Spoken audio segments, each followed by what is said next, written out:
안녕하세요. 돈 세는 거 엄마가 돈 버는 TV 이차희망TV 이차희입니다. 이제 은행에 돈을 맡기면요 쥐꼬리만한 이자 때문에 한숨이 절로 납니다. 이럴 때 주식에 대해서 무조건 위험하다고 회피하고 하나요? 남일이라고 생각하지 말고 주식 투자를 배당 수익 차원에서 한번 생각해 보시면 어떨까 싶어서 오늘 이 방송을 준비해 봤습니다. 이 방송을 준비하면서요 시중은행이나 저축은행의 금리를 확인할 수 있는 파이 사이트에 들어가 봤더니 정말 금리가 너무 많이 떨어졌습니다. 실질금리 마이너스는 이미 현실이 된 지 오래됐고요. 이제 아무리 저축을 해도 돈이 불어나지 않는 그런 시대가 됐습니다. 앞으로도 이런 상황은 상당히 오랫동안 지속될 가능성이 높기 때문에요. 우리도 이제 투자에 대한 생각의 전환을 적극적으로 할 때라고 생각을 합니다. 먼저 현재 시중은행이나 저축은행 금리부터 살펴보겠습니다. 저축은행과 시중은행을 구분하지 않고 가장 금리를 많이 주는 은행 10개를 뽑아봤습니다.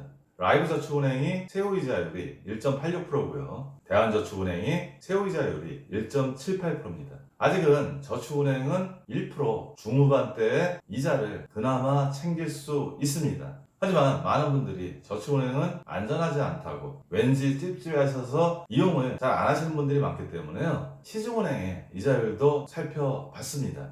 주식회사 K뱅크은행이 세후이자율이 1.10%고요. 한국스탠다드차타드은행이 0.93%입니다. 금리를 가장 많이 주는 시중은행 10개를 뽑아봤는데요. 1%를 넘는 은행은 2개밖에 안 되고요. 이제 나머지 시중은행들은 세후이자율이 전부 다 1% 아래로 내려왔습니다. 이런 금리 상황에서 우리가 안전하다고 해서 무조건 은행의 예적금만 이용하는 것은 이제는 조금 더 고민해 볼 필요가 있다고 생각을 합니다. 오늘 내용이 배당 수익에 대한 내용이기 때문에요. 네이버 검색창에 배당 수익률을 검색하고 배당을 많이 주는 회사들을 순서대로 뽑아봤습니다. 하나니켈1호나 하나니켈2호, 베트남개발1은 일반 기업의 주식이 아니기 때문에 무시를 하고요. 동해안고속이 배당 수익률이 14.97%고요. 웅진싱크빅이 12.57%, 한국기업평가가 11.74%의 배당 수익률을 주고 있습니다. 물론 배당 수익률이 높다고 해서 무조건 그런 회사의 주식을 사면 나중에 그 회사가 잘못돼서 큰 낭패를 겪을 수도 있습니다. 그 부분에 대해서는 조금 더 뒤에서 다시 한번 말씀을 드리겠습니다. 제가 이 표를 보여드린 거는 시중은행이나 저축은행의 이자율과 비교해서 배당 수익률이 어느 정도 되는지 그 내용부터 먼저 한번 확인해 보시라는 의미입니다. 주식 투자로 저희가 수익을 얻는 방법은요, 주식을 사고 팔아서 수익을 얻는 시세 차익에 의한 방법이 있고요. 또 하나는 기업이 잘 돼서 배당을 해줌으로 해서 추가적인 수익을 올릴 수 있습니다. 배당 수익도 현금으로 주기도 하고 주식으로 주기도 합니다. 주식도 유상으로 주식을 나눠주기도 하고요. 무상으로 주식을 나눠주기도 합니다. 물론 거꾸로 배당 수익은 얻을 수 있지만 내가 산 주식의 가격보다 내가 매도할 때 가격이 떨어지면 손해를 볼 수 있습니다. 하지만 우리가 배당 수익을 바라고 투자를 할 때는요, 데이트레이더가 아니기 때문에요. 최소한 1, 2년, 2, 3년 긴 호흡으로 좀 길게 보고요. 좋은 회사, 우량한 회사의 주식을 사고 거기에 추가로 배당 수익까지 많이 주는 회사를 골라서 투자하려는 목적입니다. 따라서 수시로 사고 파는 주식 투자하고는 좀 다른 생각을 가지고 접근을 해야 합니다. 배당 수익률은요, 주주들이 해당 주식을 보유하고 있을 때 얻을 수 있는 수익을 나타내는 지표 중에 하나로요, 한 주당 주식 가격 대비 배당금 비율입니다. 수식으로 하면요, 배당 수익률은 주식 가격분의 주당 배당금 곱하기 100이고요. 저기서 주식 가격은 배당 기준이 되는 그 날짜의 주식의 가격을 말합니다. 과거에는 우리나라 기업들이요, 성장을 위주로 많이 달렸기 때문에요, 주주들의 배당 요구보다는 현금을 요구해서 투자를 해서 더 발전시키겠다는 그런 명분을 달고 배당 수익을 많이 주지 않았습니다. 하지만 외국인 투자자 비율이 상당히 늘고 기관이나 개인 투자자들도 배당을 요구하는 목소리가 높아졌기 때문에요, 점점 배당을 주는 기업 수도 늘어나고 있고 배당 수익률도 높아지고 있습니다.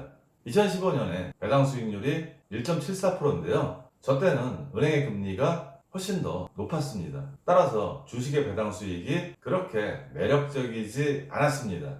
하지만 2018년에 2.15%로 올라갔고요. 작년에는 2.3%의 배당금을 주면서 배당 수익률이 점점 올라가는 추세입니다. 물론 15.4%의 배당 소득세를 내야 되기 때문에 실제 소득은 저거보다 조금 낮습니다.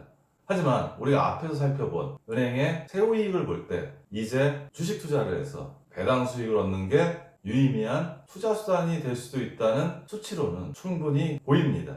기업의 배당 내역을 확인할 수 있는 사이트로요, 세이브로라는 사이트가 있는데요, 세이브로.or.kr에 들어가면요, 배당을 많이 주는 회사들을 순서대로 볼 수도 있고요, 각 회사들의 배당 내역도 상세하게 살펴볼 수 있습니다. 배당 순위 조회를 해봤습니다. 1등에서 15등까지 뽑아봤는데요, 1등은 동양보석이 배당금으로 4,700원을 주면서 시가 배당률이 16.90%입니다. 오른편에 액면가 배당률이 있는데요, 이 부분은 무시하셔도 됩니다. 주식을 발행할 때 액면 가격이기 때문에 일반 투자자들이 저 가격에 주식을 살 수 없기 때문에요, 저 배당률은 좀 무시를 하고 시가 배당률을 보시면 됩니다. 대신증권이 1,000원의 배당금을 주고 시가 배당률이 8.1%고요. 15등이 삼양옵틱스인데 마찬가지로 배당금 1,000원을 주고 배당 수익률로 보면 6.80%입니다. 따라서 이 1등에서 15등까지만 보면요, 기업의 안전성 여부를 떠나서 은행의 이자율과 비교하면 상당히 높은 수준입니다. 하지만 제가 위에다 써놨는데요, 배당률만 높다고 무조건 아무 기업이나 투자를 하시면 안 됩니다.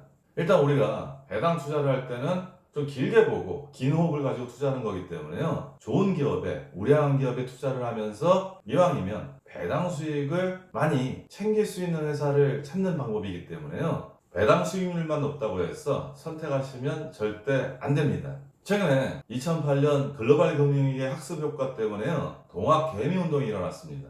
개인들이 삼성전자 매수를 상당히 많이 하면서요, 삼성전자 주가를 지지해 줬습니다. 그 삼성전자의 배당 수익률을 보면요, 어떻게 변화했는지 살펴볼 수 있습니다. 일단 주식은 보통주와 우선주가 있습니다. 보통주와 우선주를 구별하는 기준은 주주총회할 때 의결권이 있는지 의결권이 없는지 그 구분입니다. 보통주는 의결권이 있는 대신 배당률이 좀 낮고요, 우선주는 의결권이 없는 대신에 배당을 좀 더 많이 줍니다. 먼저 보통주 배당 수익률의 변화를 보면요, 2016년에 시가 배당률이 1.58%였고요. 2017년에 1.67%, 2018년에 48.48%는요, 이건 특이한 상황이기 때문에 무시하시고요. 2019년에 2.54%로 해가 바뀔수록 배당 수익률은 점점 올라가고 있습니다. 우선주 수익률을 보면요, 2016년에 1.99%에서 2019년에 3.12%고요. 보통주와 우선주를 비교하면요, 2019년에 보통주의 시가 배당률은 2.54%였는데요, 우선주는 3.12%였습니다. 즉, 보통주보다는 우선주 배당 수익률이 조금 더 높은 편입니다. 오늘은 주식의 배당 수익에 대해서 여러분들에게 말씀을 드렸습니다. 오늘 제가 이 방송을 만든 가장 큰 이유는요, 여러분들한테 배당 수익이 높으니까 주식 투자를 하시는 게 좋다, 안 하시는 게 좋다, 이 얘기는 아닙니다. 지금같이 초저금리에 은행에 돈을 맡겨도 돈이 불지 않는 시대에 그 대안으로 어떤 방법을 우리가 선택해야 되는지 그 고민 중에 하나를 여러분들과 나눈 거라고 생각을 하시면 됩니다. 다음에는 배당 수익을 바라고 우리가 주식 투자를 할 때요, 유의할 사항에 대해서 그 내용을 한번 공유해 보겠습니다. 오늘 내용도 도움이 되었으면 좋겠고요. 오늘도 행복한 돈 관리 되세요.